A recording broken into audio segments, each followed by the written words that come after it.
ఈ ఉదయకాల సమయమున శుభములు వందనములు తెలియజేస్తున్నాం. ప్రియులారా, మరి ఈ రోజున కొన్ని మాటలు మీ మధ్యలో పంచుకోవడం కొరకు మేము వచ్చి ఉన్నాం. అనేకమైన మాటలు మనం ఎన్నో విని ఉంటాం. అయితే ఈరోజు ఈ మాటలు ప్రకటించడం కొరకు దేవుడు మమ్మల్ని మరి వినడానికి మిమ్మల్ని కూడా సిద్ధపరిచి ఉన్నారు కనుక ఈ మాటలు వినడం మంచిది. ప్రియమైన వారలారా, మరి సృష్టి ఆరంభం ఎలా కలిగింది అనేది మనం ఒకసారి చూసినట్లయితే, ఈరోజు ఇక్కడ మనకు కనబడుతున్నటువంటి గ్రామం కొన్ని పదుల సంవత్సరాల క్రితం మరి ఇక్కడ ఒక ఇల్లు కూడా లేకుండా అన్ని చెట్లు చేమలతో కూడా నిండి ఉంటుంది. ఆ తర్వాత కాలంలో క్రమేపీ ఎవరో ఒకరొచ్చి మరి ఒక చిన్న ఇల్లు కట్టుకున్న తర్వాత అలాగే ఒక గ్రామంగా ఈరోజు ఇక్కడ మనకు కనబడుతోంది. అలాగే ఈ సృష్టి ఒకప్పుడు మనం గమనించినట్లయితే శూన్యంగా ఉంది అని చెప్పబడుతుంది. శూన్యంలో ఏమీ లేకుండా ఉండింది. అయితే శూన్యంగా ఉన్నటువంటి ఈ సృష్టిలో మరి సృష్టికర్త అయినటువంటి దేవుని యొక్క ఆలోచనలో నుంచి ఈ అందమైన సృష్టిని కలుగు చేయటం కోసం దేవుడు తన యొక్క వాక్కు ద్వారా, నోటి మాట ద్వారా దేవుడి సృష్టి అంతటిని కూడా కలుగు చేశాడని పరిశుద్ధ గ్రంథం సెలవిస్తూ ఉంది. కనుక ఈ సృష్టి అంతటిని కూడా దేవుడు తన నోటి మాట ద్వారా కలుగు చేశాడు. కనబడుతున్నటువంటి సూర్యచంద్ర నక్షత్రాలు అయితేనేమి, అలాగే మరి ఈ వృక్షములైతేనేమి, పశు పక్ష్యాదులైతేనేమి, జలచరములైతేనేమి, పక్షులైతేనేమి, కనబడుతున్నటువంటి ఈ సృష్టి అంతా కూడా ఈరోజు మనకు చూస్తున్న ఈ సృష్టి అంతటిని కూడా దేవుడు ఆయన ఏమీ లేనటువంటి శూన్యములో నుంచి ఇంత గొప్ప సృష్టిని తన నోటి మాట ద్వారా దేవుడు కలుగు చేసి ఉన్నాడని పరిశుద్ధ గ్రంథం బైబిల్ సెలవిస్తూ ఉంది. ప్రియులారా, అయితే జంతువుల్ని అన్నిటిని కూడా నోటి మాట ద్వారా కలుగు చేసినటువంటి దేవుడు నరుణ్ణి మాత్రం దేవుడు నోటి మాట ద్వారా కాకుండా దేవుడు నేల మట్టితో తన స్వహస్తాలతో తన స్వారూప్యంలో నరుని చేసినని బైబిల్ గ్రంథం సెలవిస్తూ ఉంది. నరుని నేల మట్టితో దేవుడు తన స్వరూప్యంలో చేసినప్పుడు నాసికారంధ్రాల గుండా దేవుడు జీవవాయువును ఊదినప్పుడు నరునిలోనికి దేవుని యొక్క జీవాత్మ ప్రవేశించగా శరీరము, ప్రాణము, ఆత్మ కలిగినటువంటి నరుడయ్యాడు. ఆయన పేరు ఆదాము. మొట్టమొదటి నరుణ్ణి దేవుడు ఆ విధంగా కలుగు చేశాడు. అయితే నరుడు ఒంటరిగా ఉండటం మంచిది కాదని దేవుడు సాటైన సహాయంగా ఉండటం కొరకు స్త్రీని కలుగు చేశాడు. అది ఎలాగనంటే, ఆదాము అనేటువంటి ఆ మొట్టమొదటి నరునికి గాఢ నిద్ర కలుగు చేసి పక్కటెముక తీసి ఆ ఎముకతోటి దేవుడు స్త్రీని కలుగు చేశాడు. ఈ విధంగా ప్రపంచంలో ఉన్నటువంటి మరి మనుషులందరూ కూడా ఆ ఇద్దరి నుంచి వచ్చినటువంటి వారే. ఏ భేదము లేదు. సృష్టికర్త ఒకటే, మనుషులందరూ కూడా ఒకటే. అయితే ఈ ఆది దంపతులైనటువంటి ఆదాము హవ్వలను దేవుడు చక్కగా ఒక మంచి తోటలో వాళ్ళని దేవుడు ఉంచాడు. ఆ తోటలో అన్ని రకాలైన ఫలవృక్షాలు ఉన్నాయి. చక్కగా ఆకలి వేసినప్పుడు తినచ్చు, వాళ్ళ యొక్క ఆకలి తీర్చుకోవచ్చు. దాహం వేస్తే అక్కడ చక్కగా నది ఉంది, నదిలో నీళ్లు తాగొచ్చు. అంత శ్రేష్టమైనటువంటి జీవితాన్ని, శ్రమ లేనటువంటి జీవితాన్ని దేవుడు వాళ్ళకి ఇస్తూ ఏమన్నాడంటే, ఈ తోట మధ్యలో ఒక చెట్టు ఉంది, ఆ యొక్క వృక్ష ఫలం మాత్రం తినకండి, మిగతా అన్ని వృక్ష ఫలాలు మీరు తినండి, ఎందుకంటే అది మంచి చెడులు తెలుగునిచ్చేటువంటి వృక్ష ఫలము మీరు తినకండి అని. అయితే మనుషులు ఆదాము అవ్వలు దేవుని యొక్క మాట ప్రకారంగానే జీవిస్తూ ఉన్నారు. కానీ దేవునికి నరులకి విరోధి ఒకడున్నాడు, అతన్నే సాతాను అని బైబిల్ గ్రంథంలో చెప్పబడుతుంది. మరి అపవాది ఏం చేస్తాడంటే, దేవుని యొక్క ఆజ్ఞల్ని అతిక్రమించడానికి, దేవుని యొక్క నియమాల్ని అతిక్రమించడానికి సాతాను ప్రతి ఒక్కరిని కూడా ప్రేరేపిస్తూ ఉంటాడు. అయితే ఈ సాతాను ఆదాము హవ్వల దగ్గరికి వచ్చినప్పుడు హవ్వతో సాతాను మాట్లాడుతున్నాడు. ఈ యొక్క తోటలో ఏదైనా ఒక వృక్ష ఫలము చెట్టు దేవుడు తినవద్దన్నాడా అని అడుగగా వాళ్ళు అన్నారు, అవును తినకూడదు, తింటే చనిపోతామంట అని వాళ్ళు చెప్పారు. అయితే సాతాను అన్నాడు, లేదు మీరు చచ్చిపోరు కానీ మీరు దేవతల వలె అయిపోతారని వాళ్ళకి ఆశ చూపించి ప్రలోభ పెట్టి దేవుని యొక్క మాటని అతిక్రమించేటట్టు సాతాను వాళ్ళు ప్రేరేపిస్తాడు. మనం గమనించినట్టయితే ప్రియులారా, సాతాను ప్రతి ఒక్కరిని ప్రేరేపిస్తూ ఉంటాడు, మరి దేవుడు కూడా ప్రేరేపిస్తూ ఉంటాడు. అందరూ కూడా దేవుని యొక్క మాటని అతిక్రమించి సాతాను చూపించేటువంటి ఈ మాయలోకపు యొక్క ఈ పోకడల విషయంలో అందరూ కూడా ఆశపడి దేవునికి విరోధంగా నడుస్తూనే ఉన్నారు, ఆ దినం నుంచి ఈ దినం వరకు కూడా. అయితే అదేవిధంగా హవ్వ దేవుడు తినవద్దన్న ఆ ఫలవృక్షం యొక్క ఆ ఫలాన్ని తిని తన భర్తకును ఇచ్చింది.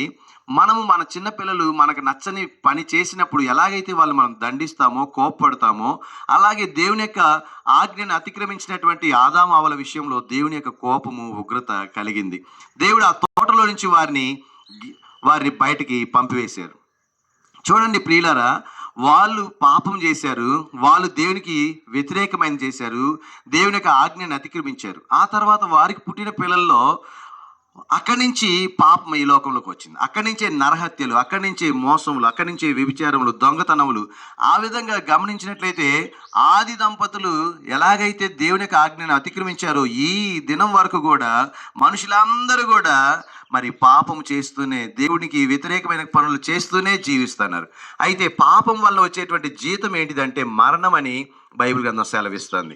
మన శరీరంతో జరిగించే ప్రతి పాపం కోసం ఆత్మకు యుగయుగాలు నిత్య నరకాగ్నిలో శిక్ష ఉంటుంది.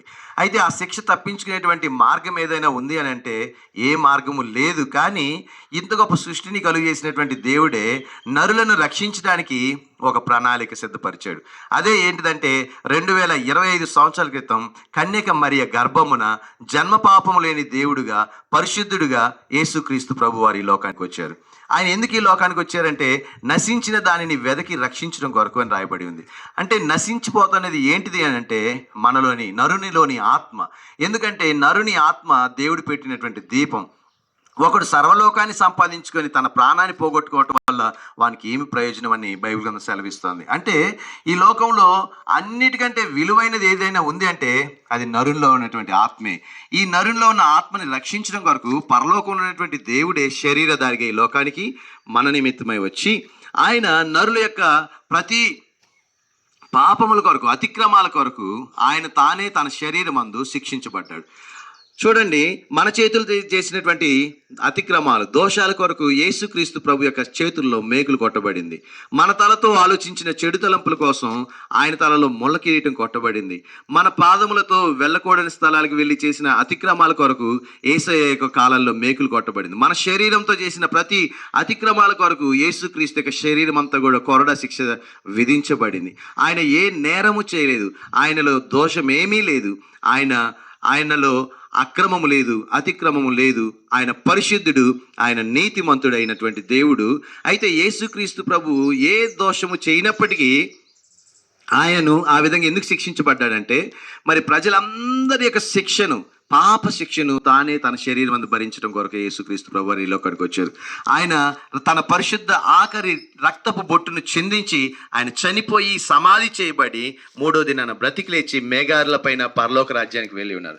ప్రియులారా, ఈరోజు ఈ మాటలు వింటున్నటువంటి మనం గ్రహించాల్సింది ఏంటిదంటే మరి మనల్ని నరకం నుంచి తప్పించే మార్గం ఏదీ లేదు, కానీ ఈ మార్గమే అనగా మన నిమిత్తమై పాపమునకు ప్రాయశ్చిత్తం చేసినటువంటి యేసుక్రీస్తు ద్వారా మాత్రమే మన పాపాలు క్షమించబడతాయి.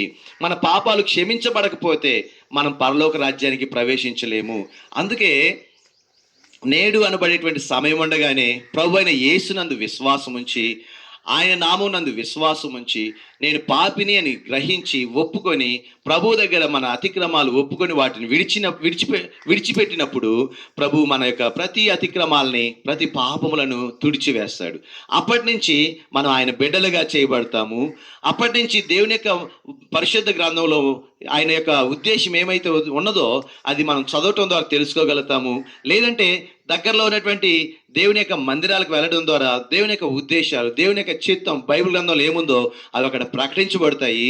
ఆ మాటల ప్రకారం మనం చదివిన దాని ప్రకారంగా, విన్నదాని ప్రకారంగా మనం నడుచుకుంటున్నప్పుడు ఈ లోక యాత్ర ముగించగానే మన శరీరం మట్టిలో వేయబడినప్పటికీ కూడా మన ఆత్మ అయితే యుగయుగాలు దేవునితో ఉండేటువంటి ఆ గొప్ప రాజ్యంలో, ఆకలి దప్పులు లేని రాజ్యం, అక్కడ బంగారుమయమైన శుద్ధ సువర్ణమైనటువంటి పట్టణం, అక్కడ అత్యున్నతమైన సింహాసనం పైన దేవుడే ఆసీనుడై ఉంటాడు.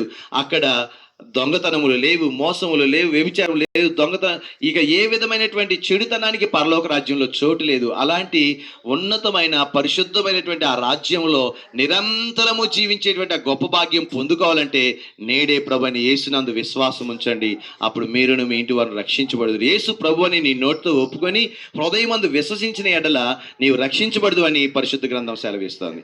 కనుక ఈ మాటలు మీకు తెలియజేయడం కొరకే మన మధ్యలోకి వచ్చి ఉన్నాం. ఇదివరకే మీకు కొన్ని కరపత్రాల ద్వారా అలాగే మా దేవుని యొక్క సేవకులు మీకు కొన్ని మాటలు వ్యక్తిగతంగా వినిపించినారు. మేము కూడా శబ్దయంత్రం ద్వారా చెప్పే ప్రయత్నం కూడా అందులో భాగంగానే. కనుక దేవుడు మిమ్మల్ని మీ కుటుంబాలను దీవించును గాక. దగ్గరలోని మందిరాలకు మీరు వెళ్ళండి. మీ నిమిత్తమే మేము ప్రార్థన చేస్తాం. పరలోకమందున్న మా తండ్రి, పరిశుద్ధుడైన దేవా,